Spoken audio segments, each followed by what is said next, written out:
Welcome, everyone. You are listening to Sanctuary's Coffee and Conversation.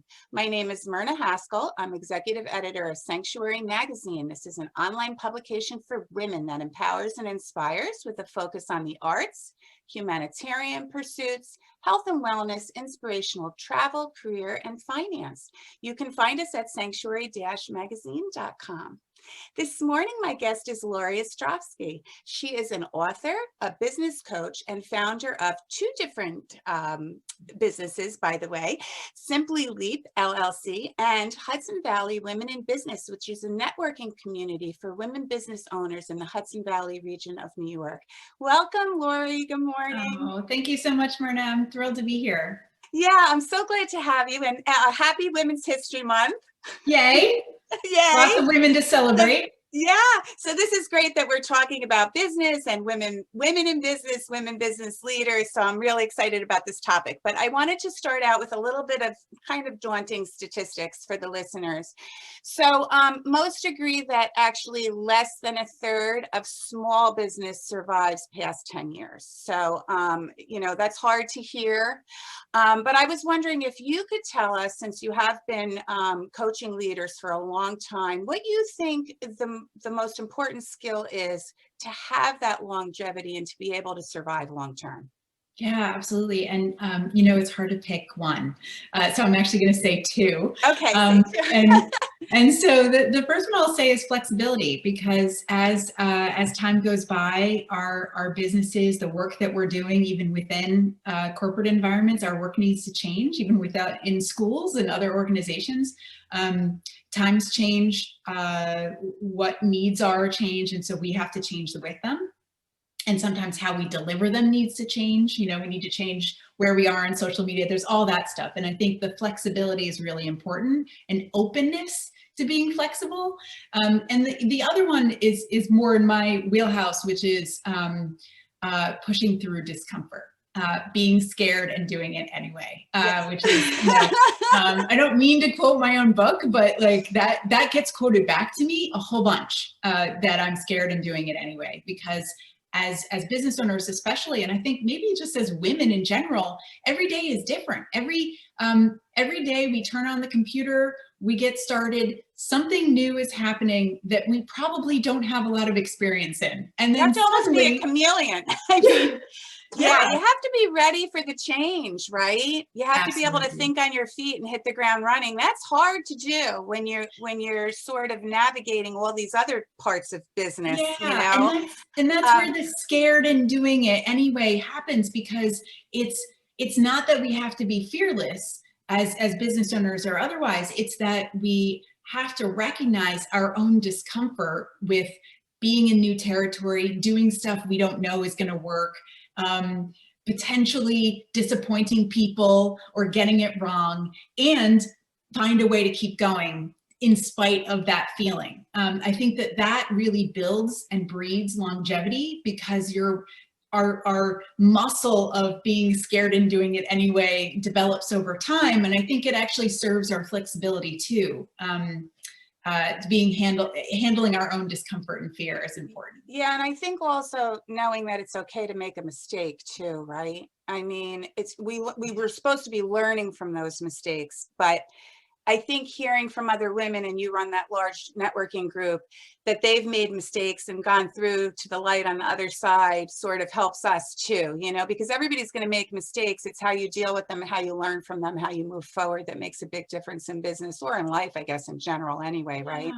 Yeah. Role models, mentors are really important, knowing that we're not alone, which is really why our community exists, because as a business owner especially, it can feel lonely trying to figure it out ourselves or figure it out in our own head. No matter how supportive our family can be, it still feels like we got to figure it out. It's on us whether this business works or not, whether it survives and thrives or not. And having other people, as you said, a little further ahead that we can look to and role models is just huge for that scared and doing it anyway, and for that flexibility. Oh, what does flexibility look like for other people? We need models for that. And you're right, and it's all on you too as a business owner, which makes it even more scary. You know, when you work in the corporate world, as you did years ago, you know, you have that umbrella to fall back on, right? Yeah. But when it's your business, there's the fabulous part of it, which is it's your baby and it's your creativity, and you feel in charge and of the direction and everything. But then there's that scary piece that if it does fail, it's all on you, right? So that can be daunting, I think, for a lot of people, men and women both alike, I think. But I wanted to talk a little bit about the elephant in the room, which is still in the room, unfortunately, after 12 months, and that's the global pandemic. I know of some businesses that went under. It's really heartbreaking. So many are holding on by a thread too. So I was wondering, through your coaching experience with leaders, what you tell them in terms of, you know, when to hang on and keep moving so you can come out that other side and maybe even better than you were, and or when maybe to throw in the towel and try something new. Do you have any advice on that? Yeah, you know, the hanging on part, obviously it's dependent on each business and where they are, and kind of financially where you are in business, and what your family needs. But I would say in general, I encourage my clients to hang on longer than they're comfortable. And I want to go back to the discomfort idea, because most of us want to quit before we actually need to quit. And I would say in general, it's not just it's not just about the pandemic, but obviously that's shined a light and made things so much more difficult, and the challenges so much more clear for all of us. I would say in general, discomfort and fear and not knowing what will happen, or thinking you might get it wrong, usually paralyzes us and makes us want to quit before we've actually had the proof from whether customers are buying or responding to it, to whether the market wants the new product or service we have to offer. Before that even happened, before we have like the market research to prove that we shouldn't do it anymore, usually our discomfort wants us to pull back first. Okay. So that's usually how I encourage people to hang on a little bit longer, to recognize, is there proof here that maybe we need to change the direction you're going in, or are you really uncomfortable and scared? Because those are both valid, but each of them mean a different activity or action we need to take. And I'm sort of feeling by the public too that the public is behind small business, and they're seeing certain, you know, restaurants really hang on in all different industries. And I feel like if we are able to come out the other side, and we're seeing the light now, right, with the vaccine out, but if we are able to come out the other side, I think those people and those clients and customers are going to remember, boy, what a resilient business. And that's a place I want to continue to be and go or buy products from or whatever, because there's almost a more of a trust build in a way. Do you agree? Oh, for sure. Yeah. And I would say we as customers want to know the people behind the brands and businesses that we're talking to. As you said, why we love small businesses and support them is because we usually know who the owner is, or Yeah. who the employees are. And so I think that for a lot of reasons, I mean, most of us doing meetings, even in a corporate sense from home, you know, we've had to be more vulnerable and more ourselves. You're seeing where we live. You're seeing sometimes family members come in to meetings and things. And it's like the more kind of vulnerable or personal we are, with our customers, the more that trust is built. And yeah, I think that through this, like, we are continuing to support small businesses because they're saying, hey, it's hard, help me in this way. And Right. if we as business owners are able to guide our customers, like, this would be most helpful, or this is how you can reach me, I think our customers want to support us. They believe in us. You're absolutely right. So I read your book, Simply Leap. I love the title, by the way, Simply Leap, just do it. So I want to read a quote from that, though, that we can discuss. Okay. So I love this one. So if you aren't enjoying life now, you probably won't enjoy it when you reach your goal either. You know, I hadn't exactly thought of that, but that's perfect.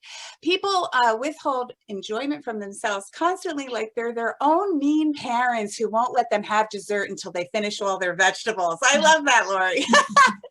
So anyway, it brings a smile to my face. But so enjoying what you do is critical for longevity too, right? Yeah, I think, well, I would say enjoyment comes in a few different forms. So there's the jumping out of bed in the morning and saying, I love everything about what I do. And then there's the meaningful work side of things. Like, you might not enjoy all the aspects of the work that you're doing, like, oh, I got to make these phone calls or send this email or whatever it is that isn't as enjoyable. But overall, if you know you're doing something meaningful, if you know you're making a difference in your clients or your customers' lives, that is a huge enjoyment factor, a huge value that you're striking for yourself. So yeah, I think that part for sure, the meaning, that somehow what you're doing needs to be meaningful, I think is really important, especially for those of us, and this isn't true for everyone, but I would say especially for those of us who kind of define ourselves by our work. Yeah. So some folks are like, okay, work is just that thing that I do on the side, and I'm really focused on these other stuff in my personal life.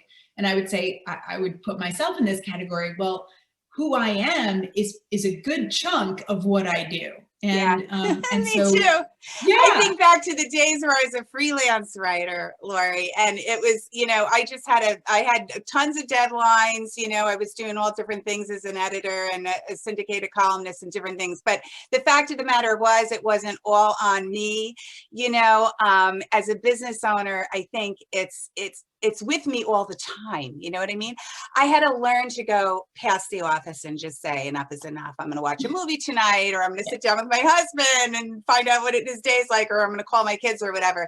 It's kind of, when you're a business owner, it's hard not for it to be all about the business. So I think if people are a little maybe more realistic, because I think you're getting at that a little bit about what it means to enjoy what you're doing. Like, sometimes I get out of bed and I'm jumping out of bed and I can't wait. And then there's other times I'm like, I know what the day is going to look like. And I'm like, you know what I mean? Yeah. So even if in general you love what you do and it sparks that creativity, you're going to have those down days in business. Everybody does, even when you're not in a global, pandemic like we are now. There's always those things, as you said earlier, that make us uncomfortable. But, I want to, since we're sort of a little bit on this subject, I want to talk about reinvention, because that's been a huge thing right now, right? So a lot of businesses started with virtual arms to their businesses. Restaurants had to go to takeout when perhaps they never really did that before, or find creative ways to have people eat outdoors. We even had an interview with a theater group from California in Sanctuary, where they had just opened this nonprofit theater, and they started doing things where they did it outdoors, and they actually had a traveling troupe, and they'd go to communities and perform with masks on in yards, so people had to really kind of think out of the box if they wanted to keep going and survive this. So what about reinvention? Is it a critical part of the longevity? Is it something that, there's all kinds of things that happen, right? Neighborhoods change. When you have a brick and mortar, there could be a downtime in the economy. But, I just wanted to talk a little bit about reinvention and how we should look at that in the big picture. Yeah, sure. So I actually, I want to go back slightly to the previous question, because I realized that the quote that you read was actually about this other side of enjoying. So I want to just make a little note about that. Absolutely. So enjoying your life and enjoying your work is about recognizing right now that you're doing something meaningful, that it feels worthwhile what you're doing, that customers and clients and employees are happy and are telling you that you're getting good reviews or whatever it is, and to recognize and enjoy it and acknowledge it for yourself. I think, and what I was saying about kind of delaying that gratification, like waiting till after you eat your vegetables, there will always be more vegetables. Every day there's another to-do list item that gets added. And it's usually several. And if we keep waiting, if we keep waiting for the moment, like, oh, when I get to this milestone, I'll be good. If we keep waiting, then we're never actually enjoying where we are. And actually, such a good point. That muscle of enjoyment, it atrophies. So absolutely what you're saying actually about walking down the hall and watching a movie instead is part of that enjoyment. Like, I'm going to acknowledge right now, work is okay. And I'm going to enjoy my life because I built a business so I can enjoy my life. And I'm going to do that right now. Yeah, I've heard so many people say, be careful what you wish for. Right. You know, I'm going to have more flexibility, Right. this, that, and the other thing, but then you're running this business and it's like all about the business. You know, it's that whole, where's the time for family, self-care, all that stuff, right? So many women struggle with that, right?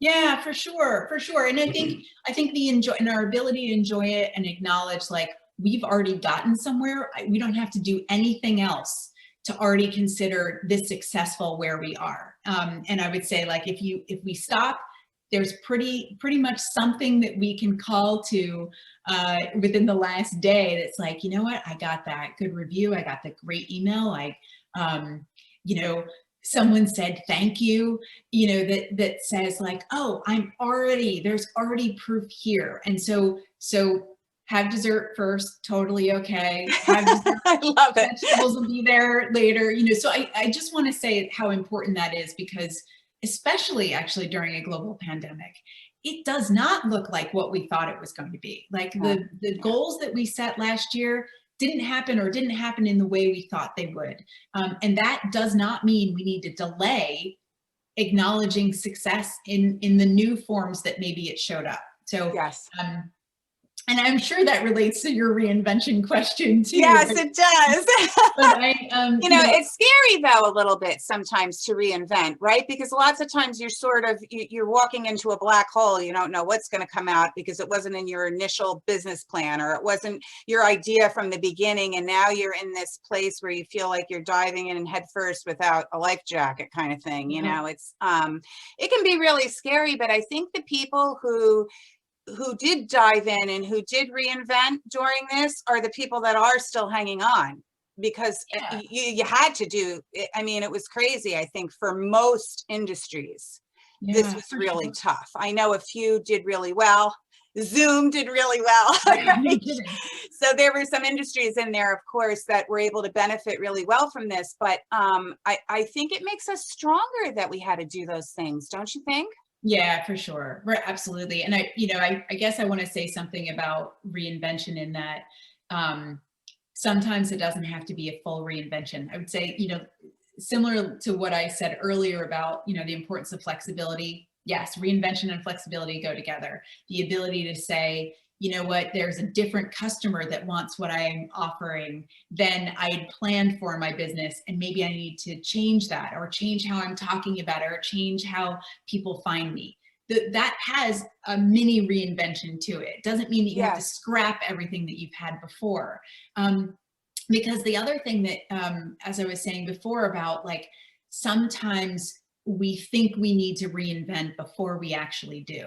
And sometimes we get bored with what we're doing before anybody else does, meaning we're in it day in and day out. The products that we currently have, those services that we currently offer, most of our clients, because of how much marketing it takes to actually reach everybody and get them to buy, by the time you do all that, you're bored of what it is that you are tired of it and want to move on, or think you need to reinvent. And the reality is, most of the time, before we reinvent, we need to go out there. We need to talk to our customers and see, do they want something different? Yeah, do we know that's what a really good point, want? Lauree. Absolutely. Yeah. And you know what the other thing is, though, while I'm listening to you, I thought of this. These new customers and new clients, you know, that may turn out to be a thing that now we have, you know, 1.5 times or twice the time, 2 times the number of customers and clients, because now we've done something else. And as you said, maybe it's not a complete reinvention, but some new things that we've done. So we've found some new people, and now they love what we're doing too. And now at the end of all of this, hopefully we'll see that we even have a bigger base. You know what I'm saying? Absolutely. Yeah. I hope so. I did read this, and I love this, your core belief. So women do business differently. Do you want to elaborate on that? Because I love that. I just want to hear what you have to say that. Thank you. Yes. So, so it's something I say at every one of our meetings. And I really do believe that it's true that, that I think a couple of the characteristics, and obviously some men do this too, I should say, you know, that it isn't just women, but I would say the majority of women we are more collaborative rather than competitive. I would say the desire within our community of women business owners is to cheerlead for one another, is to lift each other up, is to not only buy from each other, but refer each other to potential customers and clients. And I think that collaborative approach is perhaps different than what business looked like years ago when it was predominantly male, and because that wasn't a value that really came forward in a lot of the work, the way that businesses were run and designed. And I would say as well that women tend to bring their full selves to their work because they don't have another choice, meaning they are moms and daughters and sisters and PTA members and business owners. And sometimes, especially in a pandemic, you've got to do all of those while being on camera and co-working with your 5-year-old off camera, so that that we need to do all of these things because we've been asked to it by our current society and culture. And I think whereas an old form of doing business was compartmentalizing, I'm working, I'm at home, and I don't think we have that ability anymore. And I think women are really good at being their full selves, and being our full selves, which means being vulnerable as well. Like, hey, I'm still figuring out this business, or hey, how's it going? Like, I would love your feedback so I can build even better. Because we are our full selves, we open the door for our clients, customers, our employees, our colleagues to be their full selves. We don't, there's so much more permission when you feel like you don't have to hide half of your life, or Right. you can't be your full self. So I feel like those are qualities that women are bringing to the business world, and that are strengthening the way that we do business. I completely agree with you. And I think the idea too, as you mentioned about this, we've got all these different things going on. That helps us too, because I think it's easier for women sometimes to have, 10 or 20 hats in the air.